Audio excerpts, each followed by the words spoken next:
Citizens, it's that time. You're officially in Alert Zone. Welcome to the Alert Zone TV. I am the Wizard Uncle James, and welcome to another fruitful episode of the docu-series we're doing here in the Alert Zone TV called Never Again. Um, if you're 18 years of age or older and are able to be legally armed, practice your Second Amendment rights. It is not illegal under the Constitution. If you're 21 years of age or older and are able to be legally armed here in America, you should already own a pistol. If not, you need to consider getting you one or some. This is Mechanic TP9SA. It is clear for YouTube. This is my winter EDC, as you guys and girls know. And in this episode, we may ruffle some feathers, but we're going to go ahead on and talk about it. The murder of George Floyd. And a culture of killing. Without further ado, let's get into it. This is per Wikipedia.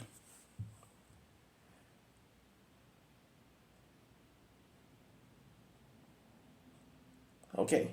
George Perry Floyd, Jr., born October 14, 1973, passed on, murdered May 25th, 2020, was an African-American man who was murdered by a white police officer in Minneapolis, Minnesota during an arrest made after a store clerk suspected Floyd may have used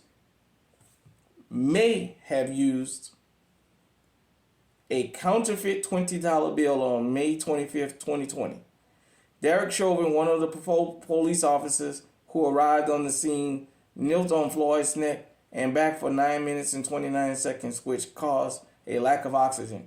After his murder, protests against police brutality, especially towards black people, quickly spread across the United States and globally. His dying words, "I can't breathe," became a rallying cry. Born in Fayetteville, North Carolina, Floyd grew up in Houston, Texas, playing football and basketball throughout his high school and college. Between 1997 and 2005, he was convicted of 8 crimes. He served 4 years in prison after accepting a plea bargain for a 2007 aggravated robbery and a home invasion. After he was paroled in 2013, he served as a mentor in his religious community and posted anti-violence videos to social media. In 2014, he moved to the Minneapolis area, residing in the nearby suburb of St. Louis Park, and worked as a truck driver and bouncer. In 2020, he lost his job as a truck driver and then his security job during the COVID-19 pandemic. The city of Minneapolis settled a wrongful debt lawsuit with Floyd's family for $27 million. Chauvin was convicted on 2 counts of murder and 1 count of manslaughter on April 20, 2021. And on June 25th, 2021, was sentenced to 22 and a half years in prison. The other 3 officers at the scene were later convicted of violating Floyd's civil rights.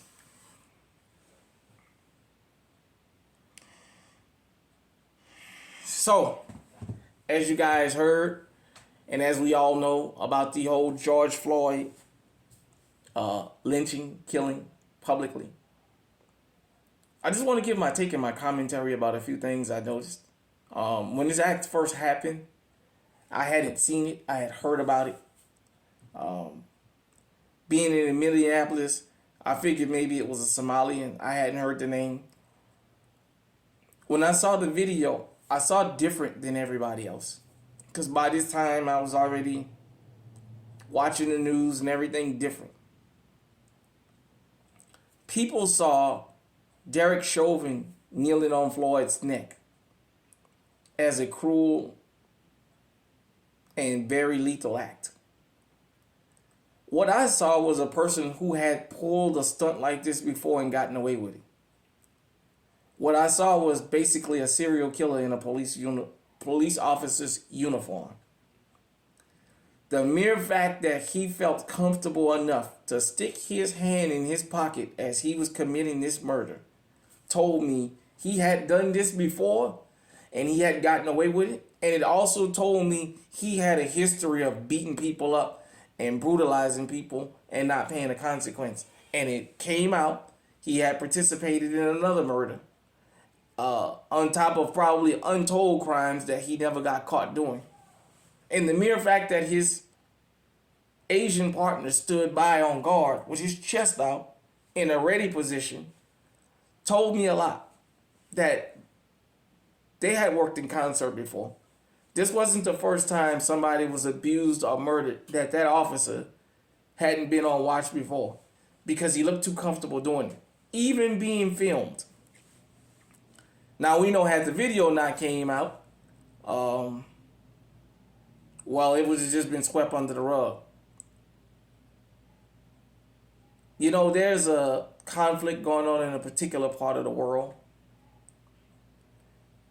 And one of those groups of people control a lot of media. And that group had a lot of their people out here pushing the narrative that George Floyd died off fentanyl. He was high, he was this, he was that. You have to listen to words real careful. You have to pay attention. They said that he was suspected of, and that he may have used a counterfeit $20 bill. That $20 bill was never produced. See, let me just keep it real for a few minutes. I know I'm going to ruffle some feathers, but we got to have this straight talk. Had he used a counterfeit $20 bill, they would have produced that, because that would have been the justification for him being killed. They said he passed a bad check off. That never came out. The murder of George Floyd points to another issue that we have in this country. And that issue is, as Black American people, we've become so accustomed to being mistreated by others that it's just normal. Do you believe that that was the first person they ever called the police on at that grocery store? You know, when I talked about the Detroit gas station shooting, I talked about the issue we have with non-Black American groups when it comes to Black American people in business, the way we're treated, how we're always suspected of doing something. And believe me, had there been a real counterfeit $20 bill, Derek Chauvin never would have went to prison, because there would have been justification to be there. You know, the saddest part about this whole thing is a man lost his life. The world went into revolt. About a year after this happened, I actually went up to Minneapolis. I went up to the actual spot where George Floyd lost his life. That corner was blocked off. That store was still operating, and I saw nothing but Black people going in and out of there. In the very store that got a Black man killed, and Black folks couldn't stay out of there. I know this is a Second Amendment channel. I know sometimes my commentary may offend some people. It's not meant to be offensive. It's always meant to be informative.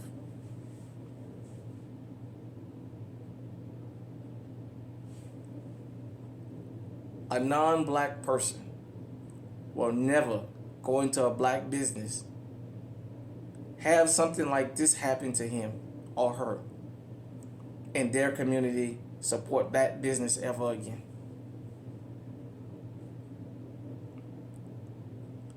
George Floyd's killing pointed to two issues.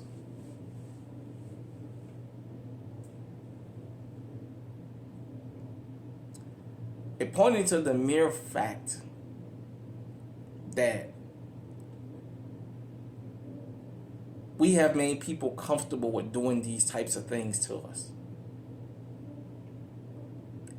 The Minneapolis Police Department shouldn't have been the only ones liable for his death. That store should have had to pay the bulk of that money. And if they couldn't pay, they should have been shut down. You know, after hundreds of years of going through this, we still haven't got it through our thick heads. George Floyd happened because we didn't give the correct response after Latasha Harlins. What we told the world after that young baby was shot in the back of her fucking head by a fucking savage coward is that you can kill our babies and we'll still support you. We'll still support your group, even if you kill our babies. We as black people know when we go to certain places, we're not wanted and we go there anyway. See, part of being on alert is staying out of places where you could potentially run into an issue. When we go into gas stations, those East Indians and those Arabs don't have no respect for none of us. They see us all as one big N-word. That's why they feel so comfortable cussing at you at any given moment. They can have never seen you before. They feel comfortable telling you, hurry up, come on. We've conditioned people to believe that. We didn't give the proper response. We participated in the greatest boycott in human history. The boycotting of black businesses. We as black Americans have participated in that. We find a reason to not go in black American businesses ever again. If we see a speck of dust on the fucking ceiling. If they charge us before we get our food, we accuse them of thinking we gonna steal.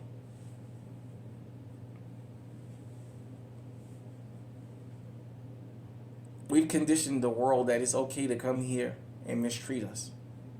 And we'll still give you our money. Also, Minneapolis. Remember, Philando Castillo happened there. George Floyd happened there. Dante Wright happened up there. There was a couple others that happened up there. You see, this tells me that there's a culture at work here. A lot of people talk about the South. The South, the South, the South, the South. Malcolm taught me when I was a kid, as long as you south of Canada, you South.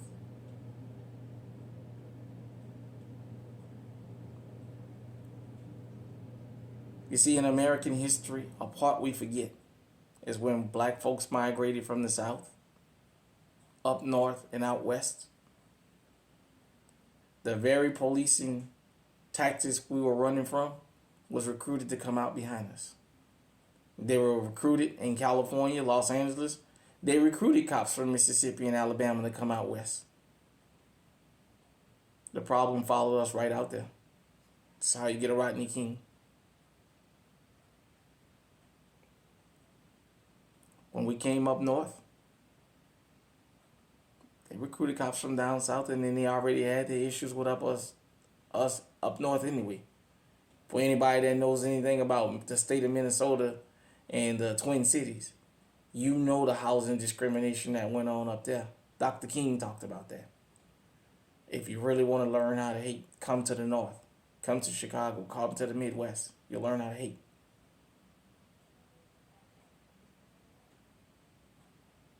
The mere fact that this man killed this man on video and was comfortable enough to put his hands in his pocket while his partner stood on guard like they was guarding Fort Knox, pointing to a culture. That's what it pointed to, a culture. You see, when we back the thugs on the street and we say leave them alone and let them do what they do, when they cause carnage, we have to take that carnage too. We have to accept that because we help them perpetuate that.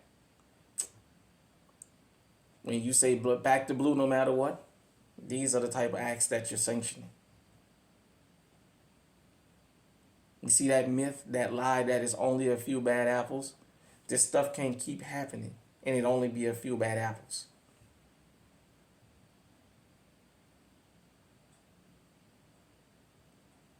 You see, it might start off a few bad apples, but they let them stay and they spoil the bunch. Do you understand what I'm telling you? They spoil the bunch. George Floyd murder should have never happened. There was never a fake check that was turned in. There was never a counterfeit $20 bill that was ever produced. A false call was made to 911.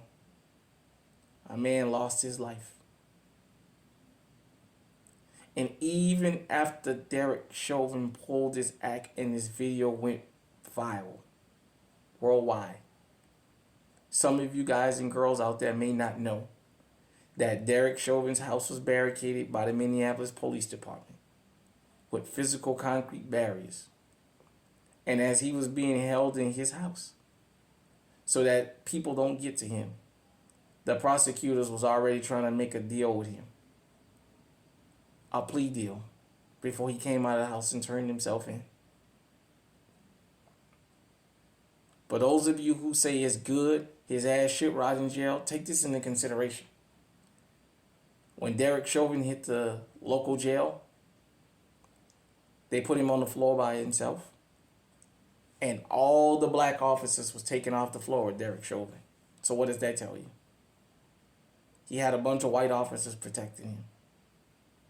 These are facts because the officers at the correction officers talked about how when he showed up, they made sure did no black people get around him at all.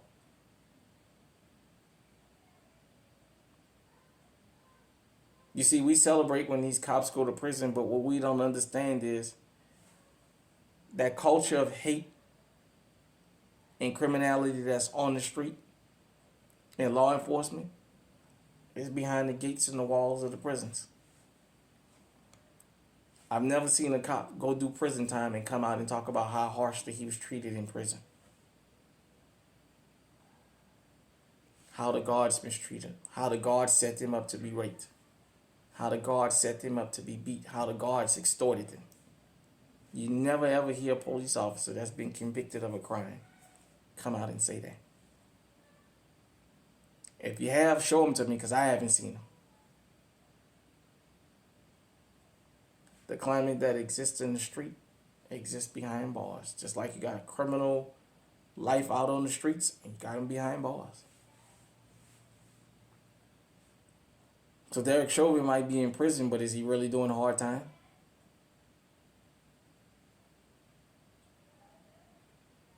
Is he being beat up? Is he being mishandled, mistreated? I very seriously doubt that. The only thing is inconvenience for him is he can't go home.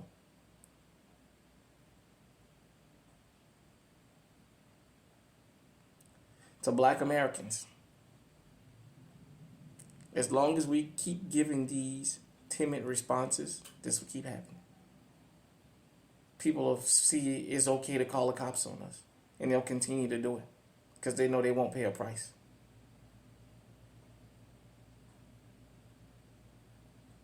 It made me say to myself, what was all the protesting for if the very same people that represent the guy that was killed was going to turn around and go back in that store on a false call and continue to give their money?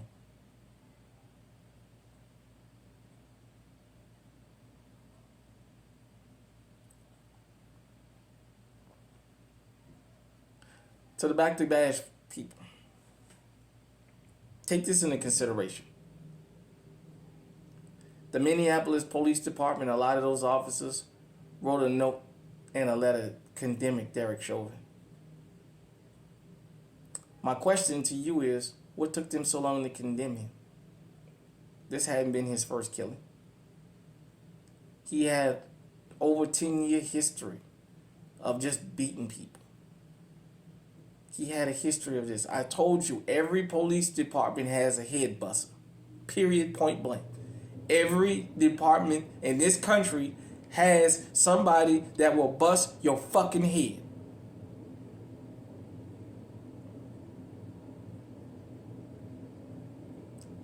Sometimes them guys and girls just get too bold.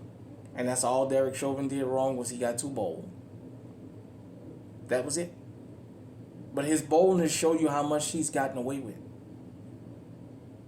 In this day and age, cameras are everywhere. You got to be very bold to pull off and act like that.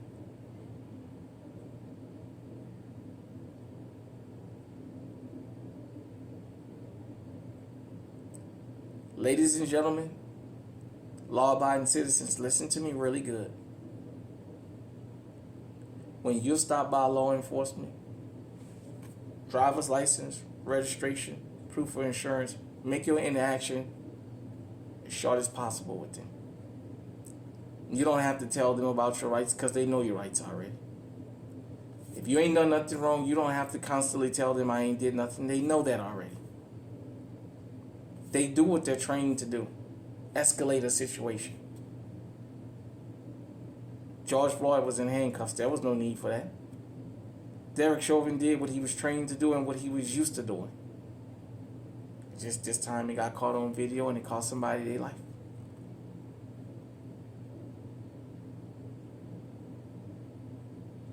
We're not anti-law enforcement here.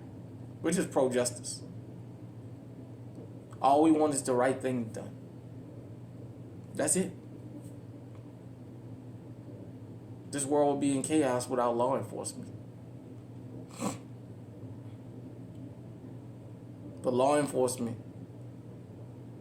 need to watch themselves. They need to make sure when somebody's going astray, you pull their coat, because stuff like this can happen. And then it can turn. And then it can be your turn. You can be the officer that doesn't break the law, and you'll be the one that one of the criminals wind up killing.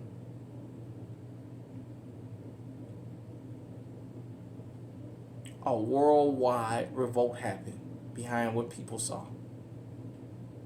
In this country where we tell you that there's no such thing as human rights abuses.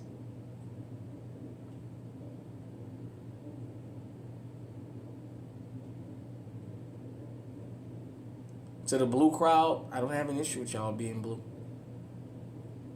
But don't get silent when one of them guys turn that blue badge black.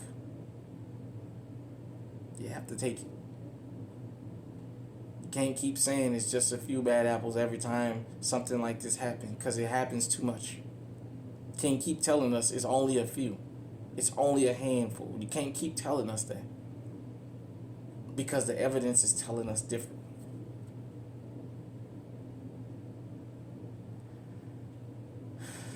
I want to say rest on to George Floyd.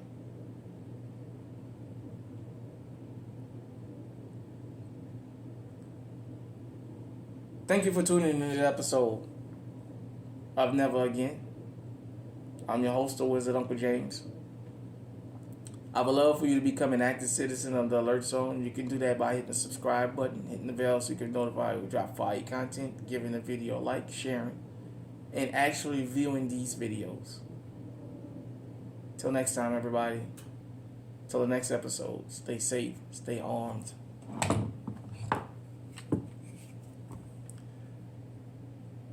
If it was just a few bad apples, this stuff wouldn't continue to happen. Stay on high alert.